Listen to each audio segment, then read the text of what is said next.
stories here. We're talking about fairy tales and folk tales and personal stories and family tales and even a little music from time to time. And each story could spark a memory for you that you can share with the people that you love. Hear the Appleseed every Thursday at noon, right here on the information and cultural beacon of the Four Corners, KSJE, Farmington, New Mexico.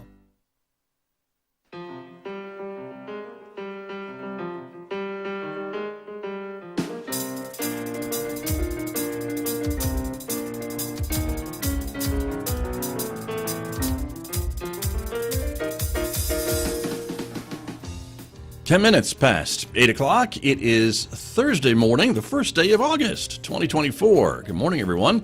I'm Scott Micklin. Thanks for tuning in to KSJE, 90.9 FM over the air right here in San Juan County, New Mexico. In Durango, Colorado, we broadcast all the time at 103.3 FM. And if you're anywhere else on the planet and want to tune in and hear what we're up to, just go to our website to listen. And that's as easy as going to ksje.com. I also want to welcome our viewers this morning. The video of this program is streaming out live right now to the KSJE Facebook page and also to our YouTube channel. So welcome aboard, everyone. So glad that you are with me, because coming up in the next few moments this morning, talking with my regular guest, Paul Reed is going to be here, of course. He is with Archaeology Southwest, and we're talking about an important energy project in southern New Mexico that has got some folks who maybe think it should be rethought. That conversation begins in the next few moments right here on KSJE this morning, so stay tuned for that.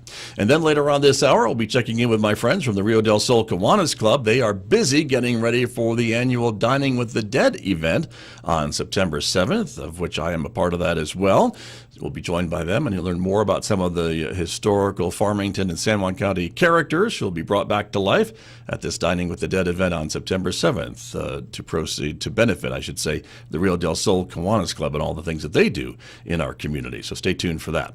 Mick Hess, of course, will be along roving with the arts at 9:06 after the news, our weekday classical music program right here on KSJE. And then, of course, we're getting down to it, the final few games of the 2024 Connie Mack World Series. The first game today begins at noon, and then another game, of course, at 5:15 and 7:30, all taking place from Ricketts Park. And you can catch all the action live right here on KSJE, and we'll get an update from last night's games in just a moment from Kirk Carpenter. So stay tuned for that this morning on KSJE.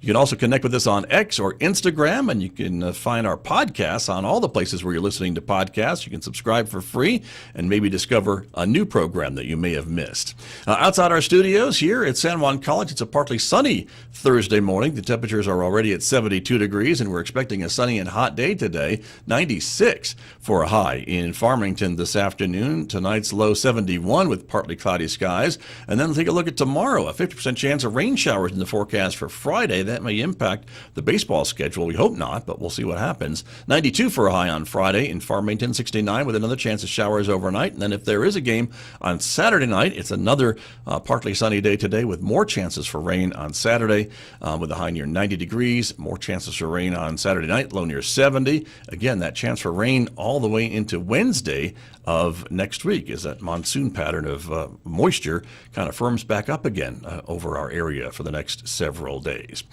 I'll be back with my guest in just a moment, of course, but first, let's get an update on last night's Connie Mack World Series action from Coach Kirk Carpenter.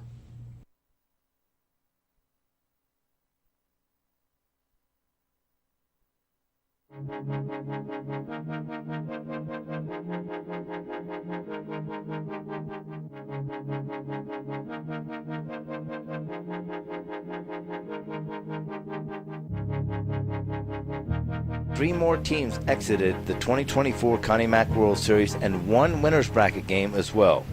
Game 13 was the first elimination game of the day. The Texas 12 and the Doolin Dodgers squared off. So two Texas teams, one's going to go home, one's going to move on. Doolin scored 4 runs to start off the game. It looked like they were going to try to move away from things even though it was early, only to see the Texas 12 do the same thing in the bottom of the first. So after the first inning, it was 4-4. It was 4-4 through the third when the Dodgers turned on their offense. They scored 7 runs. This made it 11-4 through 3 innings. Each team added 1 run in the fourth, and after 4, it was Doolin Dodgers 12 and Texas 12, 5. In the top of the 5th inning, they added another run, and tried to get this going as the game was going to end by an 8-run rule, and they couldn't get anything across, that being Texas 12. So this one ends early, and the Doolin Dodgers advance in the Connie Mack World Series, eliminating the Texas 12 by a score of 13-5 in game number 13 of the Connie Mack World Series. Our second elimination game yesterday was game number 14, and a win or go home for the Tulsa Sandlot and the Acadiana Cajuns. The Cajuns struck first in the top of the first inning and scored 2, but Tulsa did the same in the bottom half of the inning and made it 2-2 after 1 inning of play. The score stood through 3 innings. In the bottom of the 4th, the Tulsa Sandlot scored 1 and made it a 3-2 ball game. They eventually would add to that, each team adding a run, and made it 4-3. Sandlot added 4 more runs in the bottom of the 6th to make it 9-4. And they thought maybe there was going to be a comeback by the Cajuns. They scored 1, but in the end, the Tulsa Sandlot outscores the Acadiana Cajuns by a score of 9-5. And so Tulsa Sandlot remains alive in the Connie Mack World Series, and the first-timers, the Acadiana Cajuns, are eliminated from this year's Connie Mack World Series. Game 15 was yet another elimination game between the Mississauga Tigers from Canada and D-Bat United from Dallas, Texas.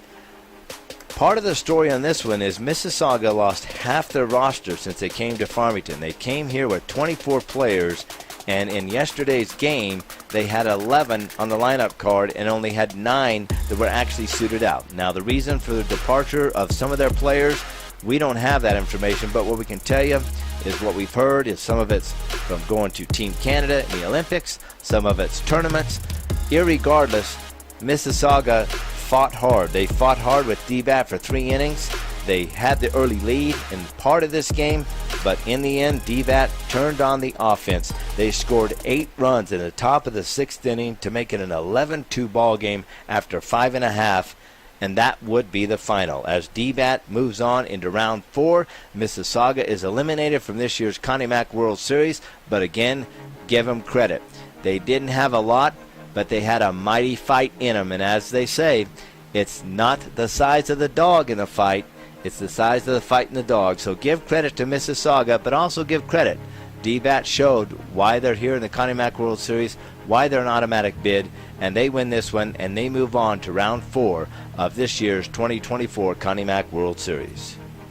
Game number 16 was the last game of the night here at Ricketts Park yesterday, and it featured 2 undefeated teams, North Texas Longhorns and the Midland Redskins. But this one, as some would expect, it was all Redskins. They scored 3 in the first inning, and it wasn't until the bottom of the 4th where they added 2 more. But after that, they added 3 in the bottom of the 5th. North Texas Longhorns could never get on the board, so the Midland Redskins advance as one of 2 undefeated teams in the Connie Mack World Series, and they beat the North Texas Longhorns, and the Longhorns get their first loss in bracket play. The final score in this one, game number 16, Midland 8, North Texas Longhorns 0. So the action today in the Connie Mack World Series, we have 3 games for you here on KSJE. At 12 o'clock, it's a battle of the Lone Star State. And again, elimination game because both these teams have 1 loss. It'll be the Doolin Dodgers taking on D-Bat. Again, game time, 12 o'clock. At 5:15, another Texas team takes on a neighboring state, Oklahoma. It'll be North Texas Longhorns taking on the Tulsa Sandlot. And then today at 7:30, it's going to be a battle of 2 powerhouses in the Connie Mack World Series. The Midland Redskins take on the Southern Cal Renegades. So that's what we have going on here at Ricketts Park. That's what happened yesterday. We invite you to come to the ballpark, but we always invite you to tune it in and to listen to each and every game here on KSJE. This has been a Connie Mack World Series recap with Coach Karp. We'll see you at the ballpark. And remember, tune in. KSJE has each and every pitch of this year's Connie Mack World Series just for you.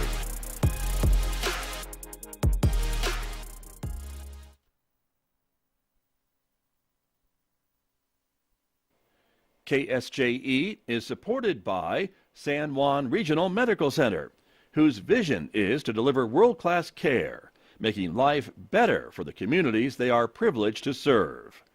Offering a comprehensive range of inpatient, outpatient, and emergency care services so residents can live life better here. San Juan Regional Medical Center, community owned and operated, here for you. And back in Studio A this morning, as I mentioned, with my guest, local archaeologist Paul Reed is joining me for our regular visit. And Paul, good morning. It's good to see you. We'll bring you up on the screen. There he is. Good morning. Good morning, Scott. So glad to be back on with you. Thank you very much. Thanks for being here, of course. And talking about, as I mentioned, a power line project, right, in the southern part of New Mexico, the SunZia project. Archaeology Southwest, the organization, the nonprofit organization that you work for, has been pretty vocal in voicing some concerns, I guess, about the route that the project is taking. Is that kind of the idea here?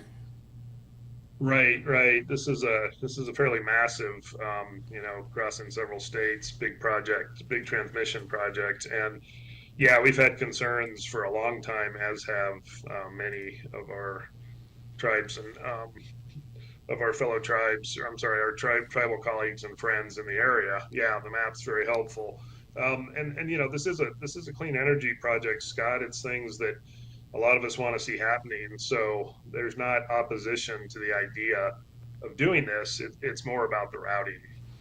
Got you. And as we can see, the project is traveling from basically almost central New Mexico, as it were, down the Rio Grande corridor, and then kind of cuts across into southern Arizona from southern New Mexico, kind of along maybe the Interstate 10 area, I would say, into Arizona and maybe into the Tucson area. Is that about roughly the area we're talking about?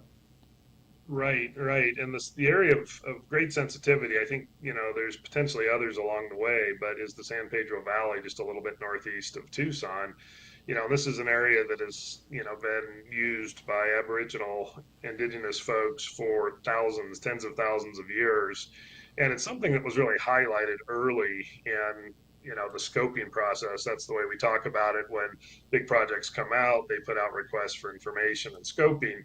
And this was identified a long time ago, as early as 2009, just to give you and our listeners some perspective. That's 15 years ago. Right. This has been in the works for a long time. I just saw a news article talking about how, it takes a really long time to permit these projects. And, there's a number of things going on there. Most of that, in my opinion, is not just excessive regulation or, excessive environmental and cultural regulations. Rather, it's about trying to find the best possible route to get things through. And one of the things that had been advised by our organization and some of the tribes involved way back was to follow existing transportation corridors. So in other words, have the SunZia line follow some of the other big power lines that are already going east-west, fairly close to this area. Got you. And it seems like it does that in some of the areas, right, as we were looking at the map, but then it does deviate a bit from maybe the interstate corridors and things like that in some, I guess, very significant areas. Right. That's correct. Oh, and one thing I meant to say at the outset, there is some legal action pending on this. So, and Archaeology Southwest is part of that lawsuit. So, and I'm not one of the principals involved, so I'm sort of speaking in generalities about this. I would definitely refer folks to our website to sort of, the one that, the page that you brought up, Scott, to get more information on this.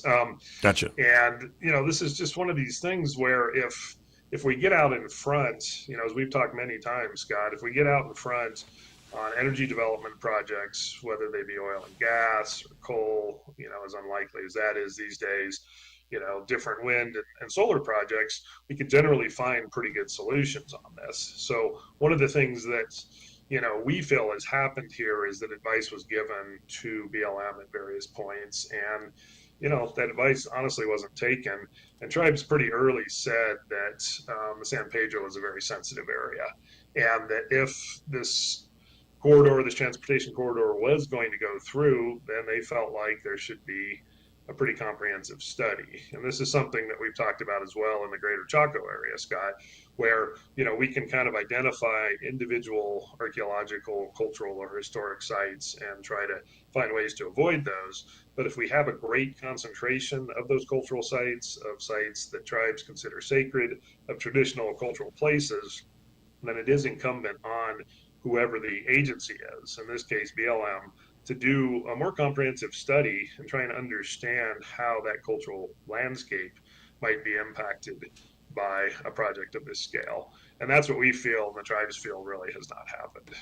Gotcha. But I guess, frankly, it was surprising to me because, as you mentioned, this project has been in the works for a decade or more, right? And that this is still an issue. I think I was under the impression that it was mostly a done deal. Seems like maybe some parties think it's a done deal, but then you have the others that are saying, "Wait a minute, we have a concern about part of the route that's going on, not the whole route, but part of the route." And as you mentioned at the top of the show, this is a renewable energy kind of power line to kind of get power from one part of the Southwest to another. I think everybody agrees that that is a positive thing to be able to do. But it's the route, and it's specifically some of the infringement on some of these really sacred areas that is the concern. That's kind of what the focus, correct? Right. And, construction has begun and, is in various stages for a lot of this project. So, the concern there is that, at multiple times, different groups, tribes, our organization, other environmental and preservation organizations have said, wait, let's look at this. So, but I think what has happened, well, there's several things that have happened. This long period of time, more than 15 years, and then 3 or 4 different companies being involved. So we've gone through different companies having primary ownership or stake in this. Right. And so new companies come on and they're not necessarily brought up to speed on perhaps what should happen in this area or that area. So I think that some of that has really just not been managed very well, is ultimately what we might have to suggest. Sure. Well, and you and I have talked numerous times on this program, Paul, about, the voices of Native American governments and Pueblo councils and things like that, and maybe not having as loud a voice as they should have at some of these negotiations, at some of these discussions about some of these projects. Is that kind of what maybe we're talking about as well? Maybe during some of these earlier negotiations that wasn't really considered as much as some of the other things when this was being talked about, the route I'm talking about? Yeah, I think that's definitely an issue. And there's a whole series of letters too that are in the record that have been submitted to BLM in southern Arizona with concerns raised about the particular route through the San Pedro Valley and the concerns that there are many resources. BLM had recently come out and said, well, we aren't aware of any traditional cultural places or TCPs in that area. And there are, in fact, many, many of them. So, and there's been prior studies that have done that. And again, as part of the effort for a project of this scale, it is incumbent on the agencies to undertake those larger studies. And that simply hasn't happened in this case. So that's what we consider the big issue. And I think, our tribal partners, having joined in on this as well, I think feel that way. Sure. And it certainly isn't that the BLM in that part of Arizona doesn't have experience with these types of projects and concerns about sacred areas and archaeological sites and things like that. I mean, they're just like the BLM here, I would think, that has a lot of experience and conversations about these significant areas. Exactly. I mean, we've the earliest really big, power line projects that in our area, in the Four Corners, went through in the 50s and 60s, and that was before a lot of the cultural resource management legislation had passed, the National Historic Preservation Act in 1966. So those projects went in largely without benefit of environmental or cultural review. So we've been doing this a very long time, and certainly in southern Arizona and every part of the West.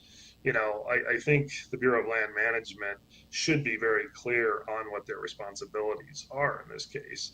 But again, as we've talked around Chaco, Scott, if you identify individual sites and spots, pinpoint them on a landscape, you draw, polygons in the language of GIS or mapping systems, and then you move projects away from them. The idea is that perhaps you've protected that resource. But when you have not just one of those resources, not two, not five, but 10 or 15 or 20 or hundreds, through time, you're horribly degrading that overall cultural landscape.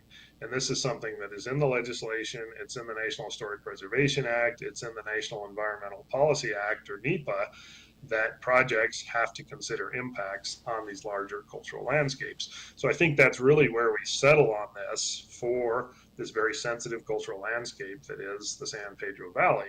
And, for our organization, this is something that our former CEO and President Bill Doley, my colleague Jeff Clark, other folks have been involved in doing research and working with tribes down in the San Pedro really since the early 90s. So this area is of particular interest to us and particular concern to many tribes, from the White Mountain Apache all the way up to Hopi and Zuni. So, this is something that really should have been on the radar for the managing agencies down there. And for whatever reason, I think with clean energy and some of the push to do that, which again, we support this, we had this boulder rolling downhill, and ultimately, they haven't done what they need to really understand this area and to consider reroutes. And that's the other thing. I think from early on, it was clear that this was the route that was wanted to go through the San Pedro Valley, despite numerous letters, contacts, people speaking up at public meetings, tribes going to BLM and saying, we really need a different route considered here. And it just seems like that was never seriously considered. Got it. And I'm glad you made that point, Paul. I wanted to make sure the audience realizes that the organization and I think you are not opposed to the project as it stands to create this energy transfer and transmission from one area to the other. The project is a solid project. It's just the routing of the project that is the concern. And by the routing, I'm talking about maybe the last, few hundred miles, or that's what we're talking about. Right, exactly. It's really at the western sort of tail of it, looking at it from east to west. So, yeah. And again, all of us understand the need for these types of projects. It's just the way we do them that obviously is very important. Right. And as you've mentioned too, and again, I think a lot of folks should understand that it is very rare to get a major transmission line project approved to go. A lot of these lines that we see when we're traveling around, I've been there for decades. They were approved, decades ago, as you mentioned, ours in this area from the 50s and maybe 1960s with the power plant development and things along that line. And so there's really not a lot of new major power line projects, I don't think, on the books or across the country. We're using existing lines, existing rights of way, and those types of things. Right. And I think that, I'm sure that industry has concerns about this, but when we have those existing, essentially energy corridors, those are the best choices, typically from an environmental and a cultural standpoint, for new projects to go within, because, the impacts are there, the visual impacts are there, the power lines are going through. So when there's a desire to route through an area that doesn't have these big transmission lines, it's understandable why that is not desirable, and particularly in an area like the San Pedro Valley. So, I think that, it's really very similar to a road right away. If we've got an existing road, can we find a way to upgrade a highway within essentially the footprint of that road, or are we going to go out and go through territory that hasn't previously been disturbed to that extent? So, I think, again, as population continues to grow, our energy needs are not dwindling at all. They're increasing. Right. We need to figure out how to route, these power lines to get power from A to B. And there are ways to do that in a way that can compromise effectively with the parties. And, I think from my perspective, my personal opinion, this did not happen for this particular project. Right. And again, looking at the map, it keeps showing, going into the, and this is the ending right near or pretty close to the city of Tucson, Arizona. Isn't that correct? I mean, that's a pretty major metropolitan area. There's a lot of infrastructure, a lot of roads, a lot of thoroughfares that are already there. That I guess what the opponents are saying is that this could easily be rerouted along one of those major sections and avoiding this significant cultural area. That's the concern.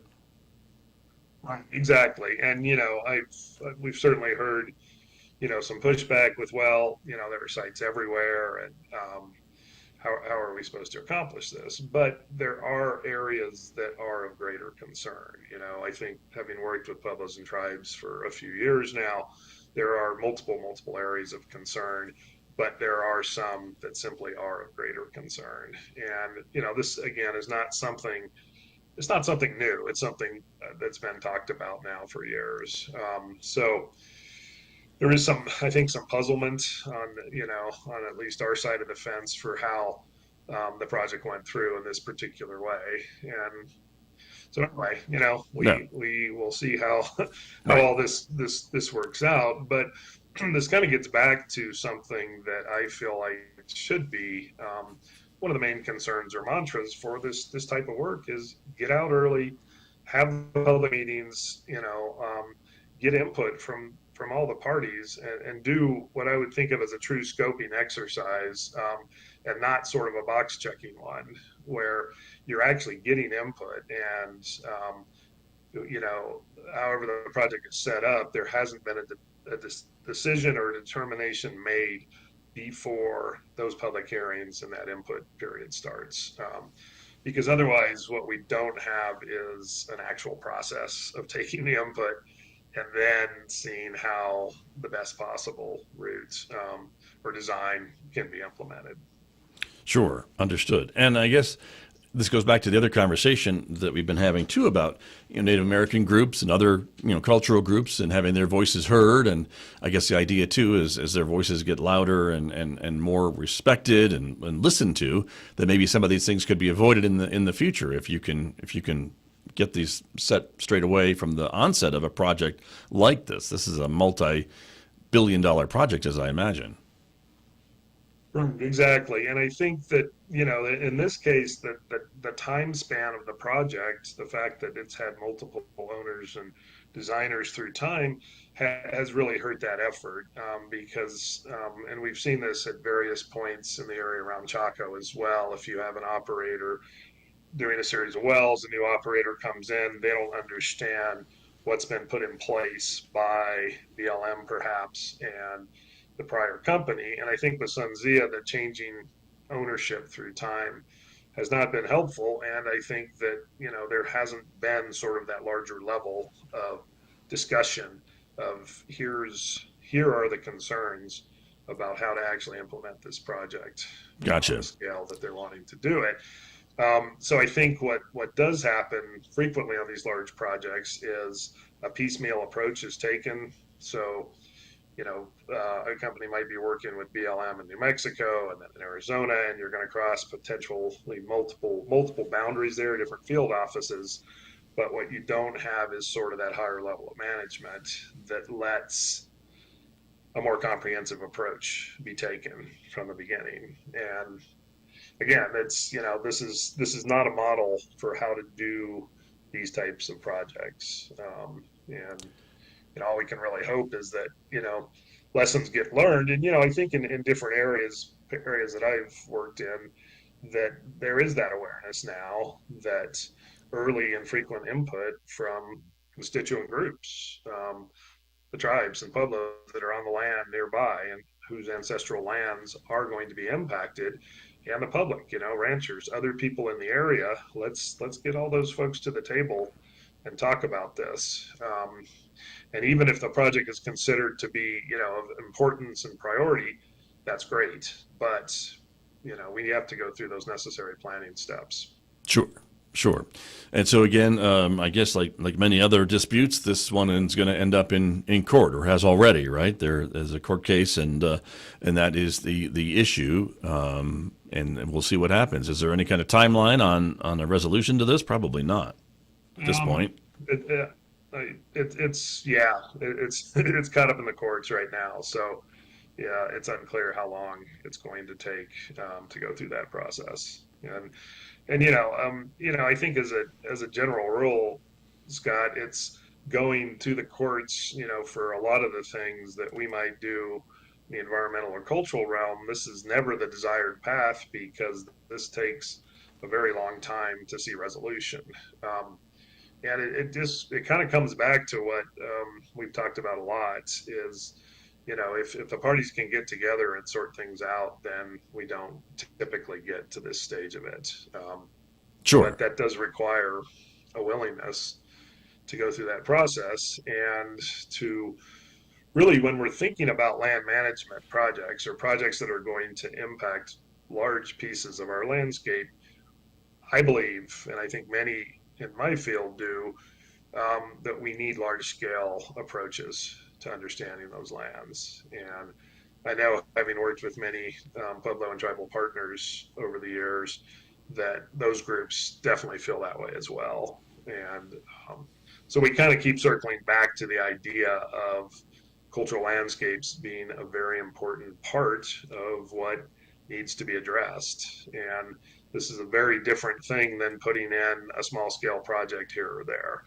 So I think that the scope issue was really the one that I'm left with, thinking about this and kind of how things ended up here. Right. Understood. Well, Paul, I appreciate your insights today into this process, and we'll see how it goes. We'll probably do a follow-up show as some resolution hopefully comes through from the courts. We'll see what happens, but I appreciate your time as always this morning. Thanks so much. Yep, my pleasure, Scott. And we'll move on to the next interesting topic next time. All right, that sounds good. We'll see you in September. Here we are already, and we'll see you then. Thank you so much, Paul. Thanks, Scott. You bet. That is Paul Reed from Archaeology Southwest. He is my guest every month here on KSJE Farmington.